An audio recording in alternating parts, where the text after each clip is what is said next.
Kalau kita lihat pelemahan KPK ini kan udah terstruktur dan sistematis, yaitu dari perubahan undang-undang, dari narasi-narasi bahwa KPK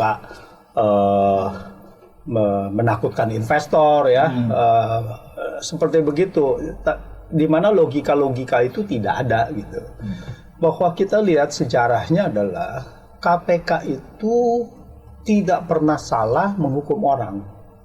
Itu kecuali mereka yang mau melemahkan KPK mengatakan bahwa apa yang dilakukan KPK adalah tidak benar. Bahkan bahwa kita tidak pernah mendengar bahwa penyidik KPK itu disuap, baru akhir-akhir ini saja gitu kan, bahwa kita ada yang mengatakan penyidik KPK tertangkap nih. Dan itu juga terjadi setelah ada inilah pelemahan-pelemahan dari KPK lah, ya gitu. Nah, inilah bahwa kita lihat bahwa dimanapun negara yang menegakkan pemberantasan korupsi itu adalah negara yang disukai oleh investor. Tidak ada itu narasi bahwa investor itu takut karena ada pemberantasan korupsi. Itu hanya mengada-ada saja gitu. Dan kita bisa buktikan bahwa di mana misalnya pada tahun 80-an, 90-an, China itu kan korupsinya kan itu luar biasa. Sampai siapa PM-nya? Zhu Rongji, ya. Itu waktu mengatakan bahwa yang memberlakukan hukuman mati. Dia bilang bahwa 10 peti mati, apa 100 ya, yang satu nanti buat dia gitu. Kalau dia sampai gagal sampai itu, artinya bisa melawan mafia lah, mafia korupsi gitu.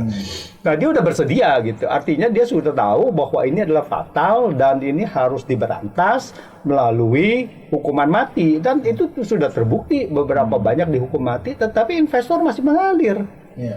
Justru dengan penegakan korupsi, justru dengan penegakan hukum yang baik, investor akan masuk gitu. Nah, ini terbalik gitu. Jadi kalau kita lihat adalah memang sekarang bahwa KPK itu waktu adalah sudah independen.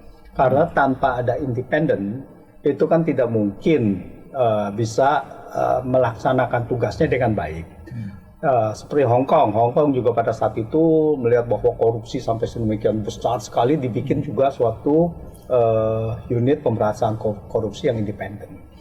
Independen dalam arti tentu saja bahwa dia itu melaksanakan tugasnya secara profesional. Kalau tidak independen, kalau seperti sekarang bahwa itu dibuat di bawah presiden, jadi presiden sekarang ada 2 di bawahnya, yaitu polisi dan KPK.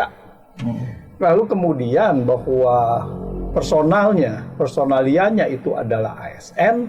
Jadi apa bedanya sebenarnya dengan kepolisian? Ya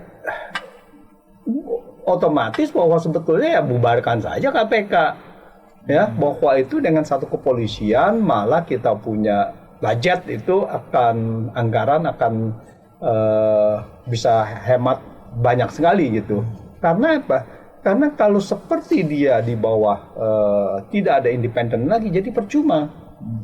Jadi fungsinya tidak mungkin bisa lagi lah, tidak mungkin bisa seperti KPK yang itu waktu independen gitu. Nah, inilah bahwa pemborosan dan bahwa KPK dibentuk karena pada waktu itu dirasakan institusi kepolisian itu tidak bisa berfungsi seperti yang diharapkan. Kalau sudah bisa berfungsi diharapkan fungsinya memberantas korupsi secara profesional, maka KPK itu tidak perlu lagi. Tapi sebelum ini kalau kita lihat bahwa pemberantasan korupsi di kepolisian juga masih mungkin banyak tersendat juga gitu, masih belum seperti yang diharapkan oleh publik. Nah, lalu kemudian setelah itu KPK mau dijadikan semacam institusi kepolisian, ya akan pemberantasan korupsi ini akan tentu saja menjadi stagnan. Dan seperti harapan rakyat yang tadi dikatakan bahwa kemungkinan besar ya korupsi akan bisa merajalela. Sekarang kita lihat saja, korupsi itu kan tidak hanya korupsi aja ya. Kalau yang TAP MPR itu juga ada bahwa ini adalah KKN, memberantas KKN juga.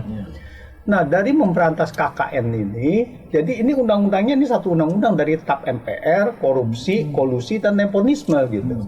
Jadi kalau kita lihat, semuanya ini sudah tidak diindahkan di sini, di mana bahwa sekarang pengangkatan komisaris, ya, ini semuanya menjadi tidak profesional, ya, katanya yang mendukung partai politik, yang mendukung waktu pilpres gitu ya kepada calon presiden, kemudian menang, kemudian mereka ada dibalas jasanya lah.